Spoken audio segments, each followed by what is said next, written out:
OLE, the utopian world of online education. Hello dear students, welcome to OLE. So today we will discuss about Faraday's laws of electromagnetic induction. So let's see Faraday's laws of electromagnetic induction.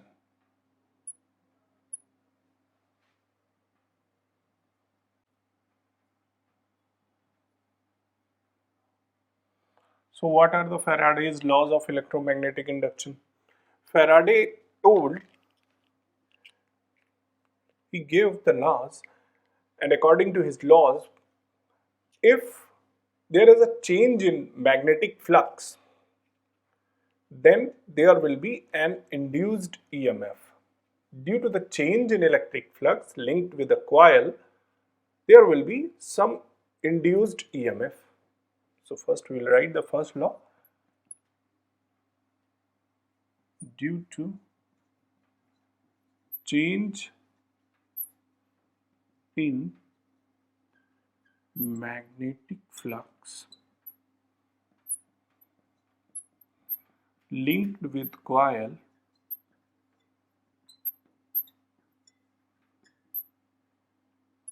there will be an EMF induced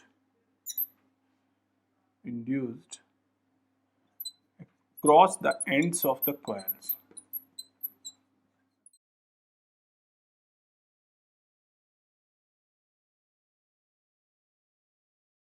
okay, so what does it means? इसको हम कैसे explain कर सकते हैं कि अगर हमारे पास एक मैग्नेट है ये, और इससे ये मैग्नेटिक फील्ड लाइंस निकली हुई है, these are the field lines due to this magnet north south.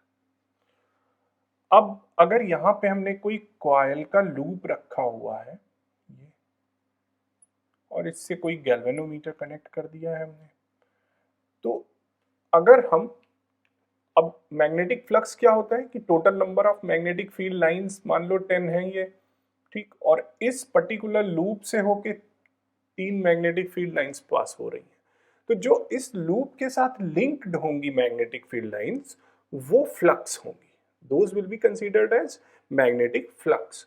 तो जब हम इसको मोशन कराएंगे, ठीक, तो मैग्नेटिक फ्लक्स लाइंस जब पास ले जाएंगे तो ज्यादा पास होंगी, इससे लिंक, इस कॉइल से मैग्नेटिक फील्ड लाइंस ज़्यादा लिंक होंगी। जब हम दूर ले जाएंगे तो मैग्नेटिक फील्ड लाइंस इससे कम लिंक होंगी, means there will be change in magnetic flux, and due to this change इसमें ईएमएफ जनरेट हो जाएगा, ईएमएफ इसके अंदर जनरेट हो जाएगा, और उस ईएमएफ की वजह से इसमें करंट फ्लो करने लगेगी।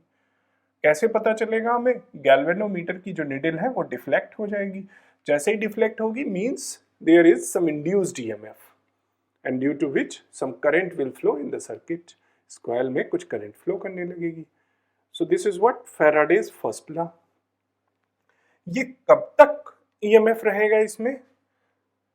जब तक कि हम मोशन कराते रहेंगे इसको, या जब तक कि चेंज होता रहेगा flux, until and unless this magnetic flux will keep changing, till that time there will be induced EMF। So we can write induced EMF lasts as long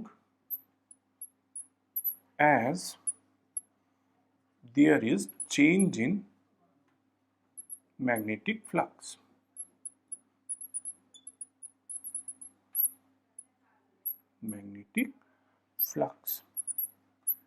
So this was the first rule related to electromagnetic induction which Faraday gave। Second rule क्या है इनका? Second rule, according to the second rule, this induced EMF is directly proportional to the change in magnetic flux। जितना ज्यादा change होगा उतना ज्यादा EMF होगा। जितना कम चेंज होगा मैग्नेटिक फ्लक्स में उतना कम ईएमएफ होगा। इसको अगर हम जितने पास ले जाएंगे तो उतनी ज्यादा मैग्नेटिक फील्ड लाइंस इस लूप से पास होंगी, यानी फ्लक्स ज्यादा होगा, यानी ईएमएफ ज्यादा जनरेट होगा, है ना। चेंज से मतलब है, इससे मतलब नहीं है। मान लो सपोज कि ये एक लूप है और हमने इससे ये गैल्वेनोमीटर कनेक्ट कर दिया which will detect the presence of electric field, EMF and current, और ये यहाँ पे हमने मैग्नेट रख दिया, ठीक, और मैग्नेट को बहुत पास इसके रख दिया, ठीक। अब हम देख रहे हैं कि बहुत सारी मैग्नेटिक फील्ड लाइंस इससे पास हो रही हैं इस लूप से, ठीक, बहुत सारी मैग्नेटिक फील्ड लाइंस। तो यानी फ्लक्स की जो वैल्यू है means the magnetic flux, the amount of magnetic flux, जो उसका मैग्नीट्यूड है अभी बहुत ज्यादा है ना फ्लक्स। इट डजंट मीन्स कि उसका ईएमएफ ज्यादा होगा। Just try to understand my words.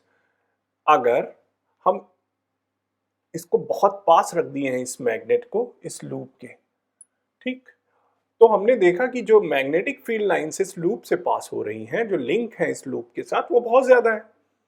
Means what? Means कि इसका मैग्नेटिक फ्लक्स बहुत ज्यादा है, और हम इसको यहां से थोड़ा पीछे ले जाते हैं तो कुछ फील्ड लाइंस कम हो गई, यानी फ्लक्स में थोड़ा सा चेंज हो गया। पहले 10 मान लिया, पहले 100 फील्ड लाइंस इससे पास हो रही थी और थोड़ा इस तरफ शिफ्ट करने से 90 फील्ड लाइंस पास हुई। तो चेंज कितना हुआ? 100 से 90।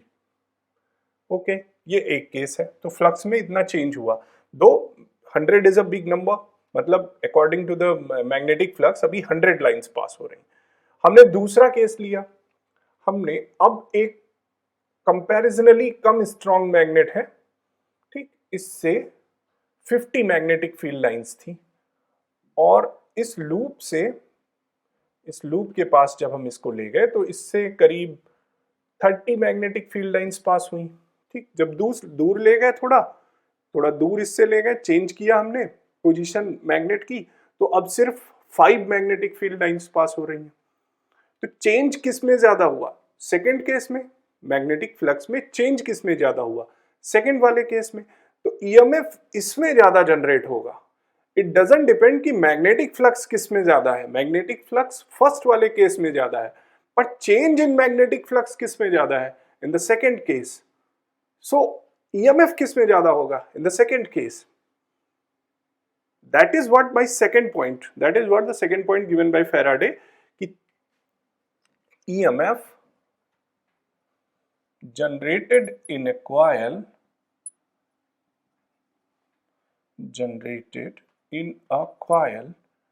is directly proportional to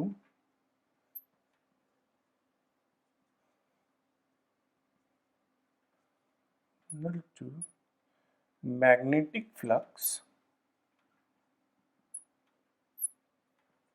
linked with the coil.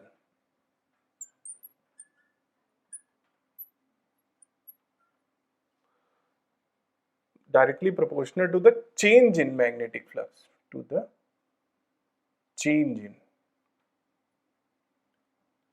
in magnetic flux linked with the coil. ये change in, यही मेन चीज है, ये कि कितना चेंज हो रहा है मैग्नेटिक फ्लक्स में, ठीक। अगर हम इसको ना लिखें, सिर्फ इतना लिख दें कि EMF generated in a coil is directly proportional to magnetic flux linked with the coil, then the definition will be something different.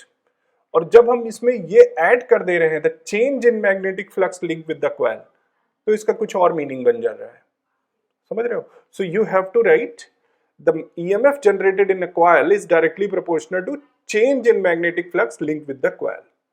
Changed कितना हो रहा है, ठीक? Got the point? So this is the important point, कि how much change is there in the flux. So these were the 2 points given by Faraday and known as Faraday's laws of electromagnetic induction. Okay. Now we'll discuss what are the factors on which the electromagnetic induction depends. So now we'll discuss what are those factors which affect the EMF induced into the coil. So factors affecting EMF induced in the coil.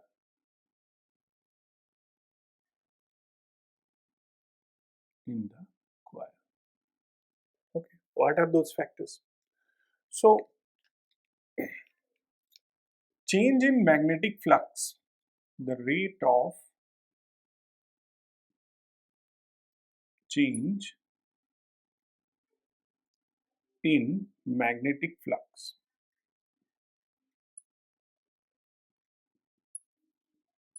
and number of turns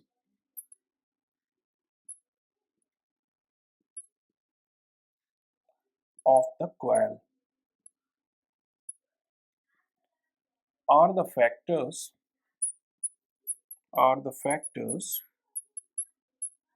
which affect EMF induced in the coil.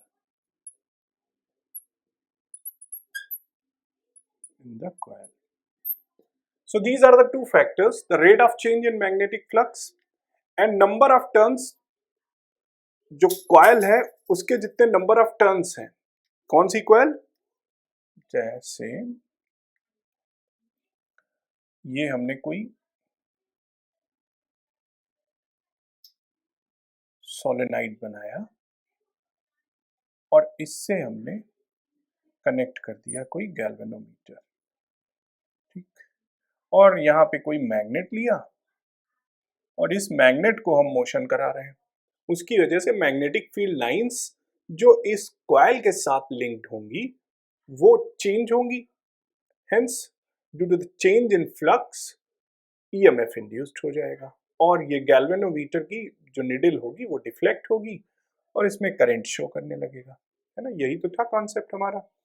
तो कौन से factor affect कर रहे हैं जो EMF induce हो रहा है इसमें?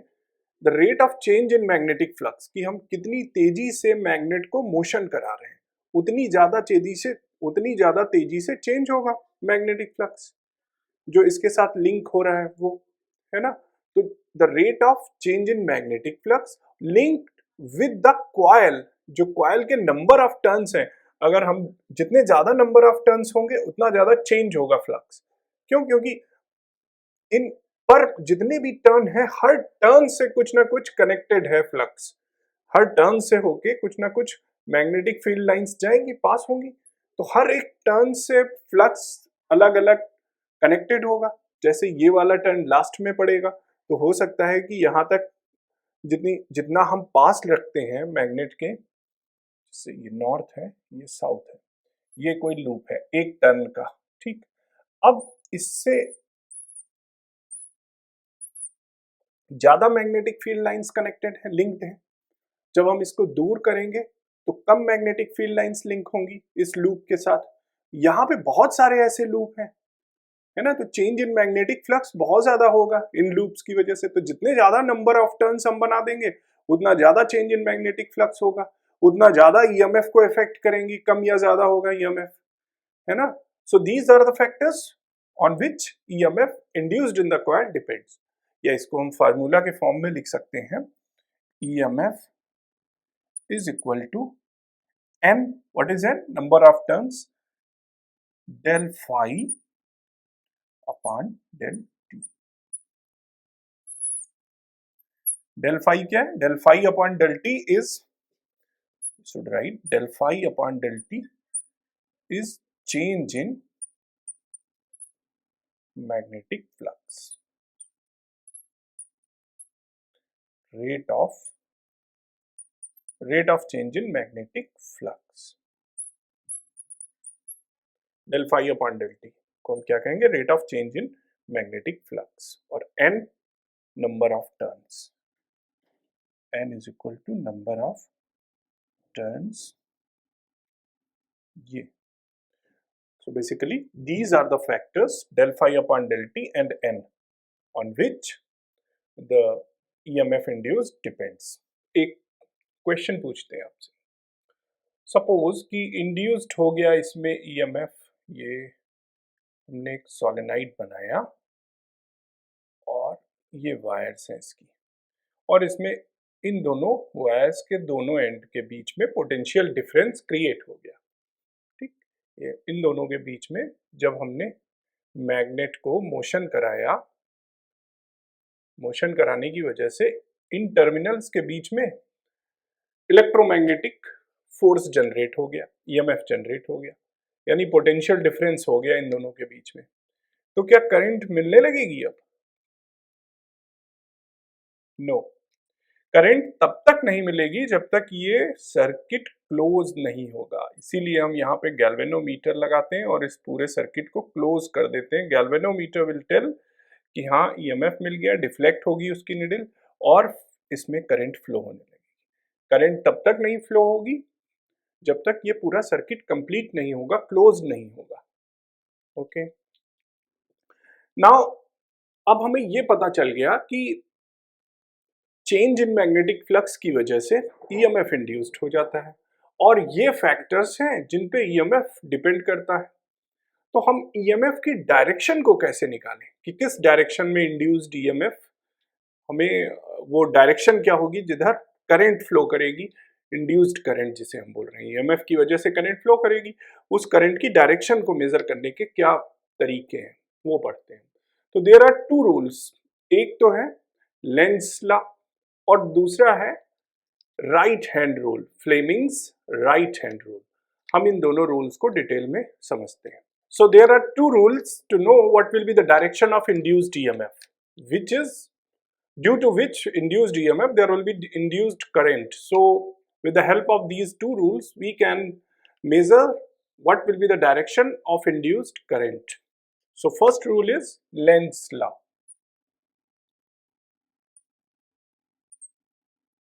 According to the Lenz's law, ये लॉ क्या कहता है? According to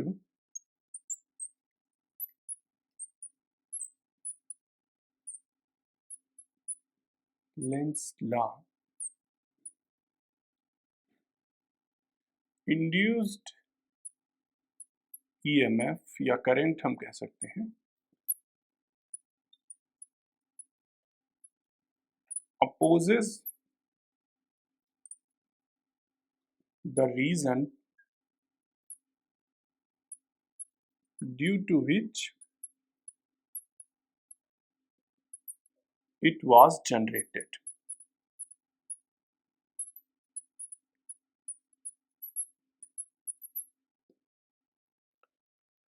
this is Lenz law.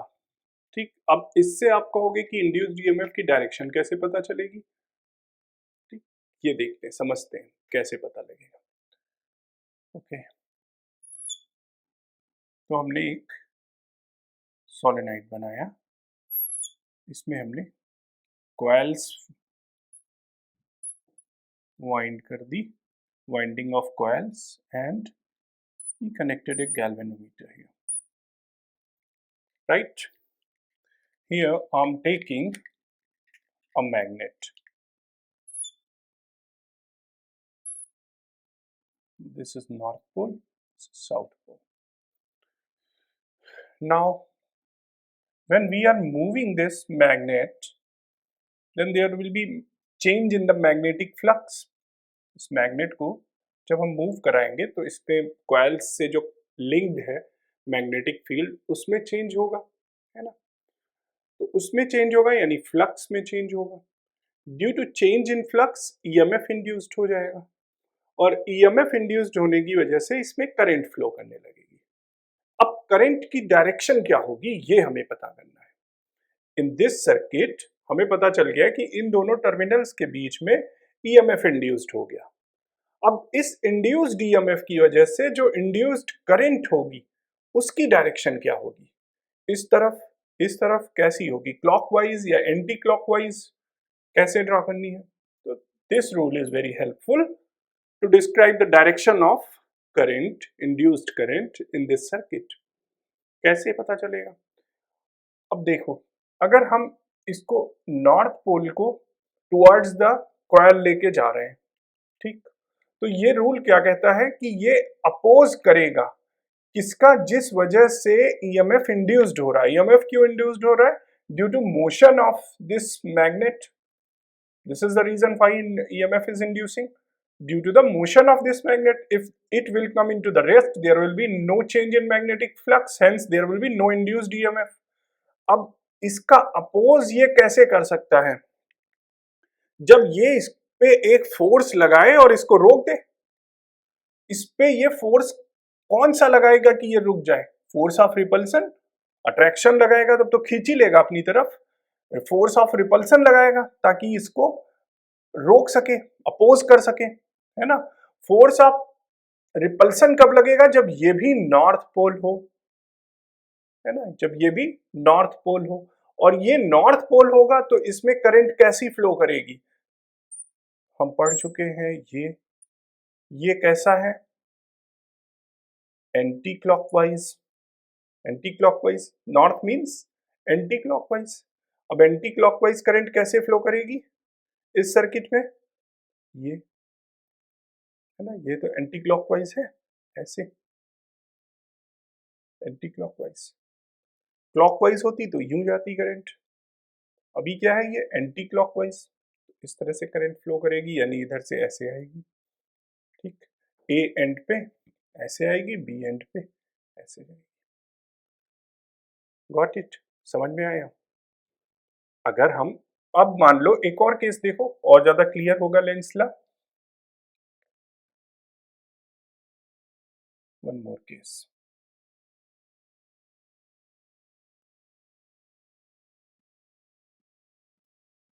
This time हम इसको दूर ले जा रहे हैं, मैग्नेट को इस कॉइल से अवे ले जा रहे हैं, दूर ले जा रहे हैं, ठीक। अब ये कैसा पोल होगा कि इसके दूर जाने के को अपोज कर सके? अगर हम इसको साउथ पोल मान लें तो ये क्या करेगा? इसको दूर जाने से रोकेगा, अट्रैक्ट करेगा अपनी तरफ। क्या चाहेगा कि ये दूर ना जाने पाए, और ये जब दूर जा रहा है तभी चेंज इन मैग्नेटिक फ्लक्स हो रहा है। गेटिंग ना? Magnetic flux, change in magnetic flux कब हो रहा है? जब ये मैग्नेट हम इस कॉइल से दूर ले जा रहे हैं, पास ले जा रहे हैं दूर, तो इस टाइम हम दूर ले जा रहे हैं। तो अब ये इसको क्या करना है लेंस लॉ के अकॉर्डिंग, कि अपोज करना है इसके दूर जाने का। तो इसके दूर जाने का अपोज ये कैसा कर सकता है? जब ये साउथ पोल की तरह बिहेव करे, साउथ पोल की तरह बिहेव करेगा तो इसको अट्रैक्ट करेगा, दूर नहीं जाने देगा। और अगर साउथ पोल की तरह बिहेव करेगा तो करंट कैसी होगी इस सर्किट में? तो हम साउथ पोल के लिए कैसे ड्रा करते हैं? ये कैसा है? ये कैसा है? क्लॉकवाइज, क्लॉकवाइज मोशन है ना। तो यहाँ पे कैसा मोशन होगा? क्लॉकवाइज, जैसे घड़ी की सुइयां चलती हैं क्लॉकवाइज, ऐसे this. So in this there will be clockwise motion. Current की डायरेक्शन, इंड्यूस्ड करंट जो है उसकी डायरेक्शन ये होगी, यहाँ पे इंड्यूस्ड करंट की डायरेक्शन ये होगी। In this way, Lenz law helps us to know the direction of induced EMF. Okay. Hope that you got the concept of Lenz law. Okay, we will write down. Thumb किसको दिखा रहा है? Thumb. It is showing the direction of motion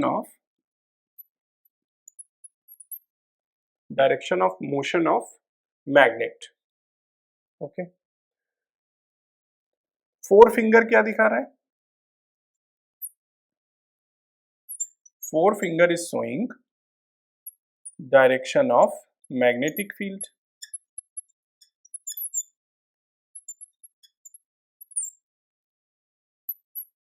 Magnetic field. And middle finger is showing the direction of induced current. Middle finger is showing direction of induced current.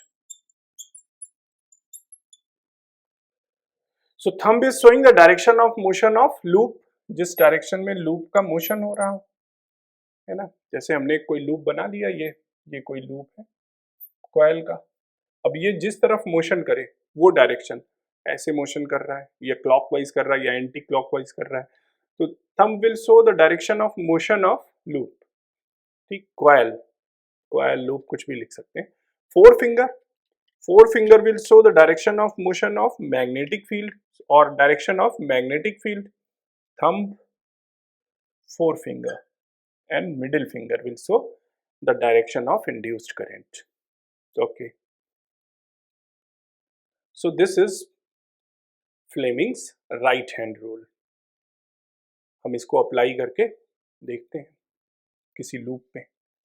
Suppose that ये एक loop है, ठीक, इसको हम rotate कर रहे हैं, ऐसे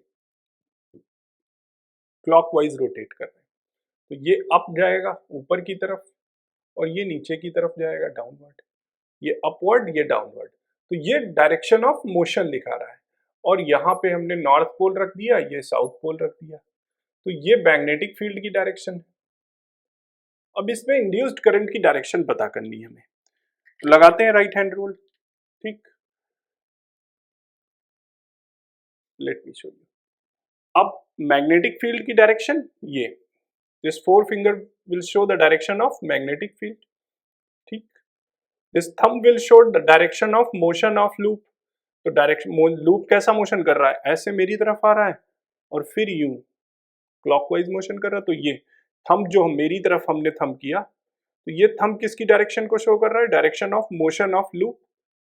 hence the direction of induced current will be downward, नीचे की तरफ ये डायरेक्शन हो जाएगी करंट की, डाउनवर्ड, यानी इसमें करंट जो है ये फ्लो करेगी, induced current. This will be the direction of induced current.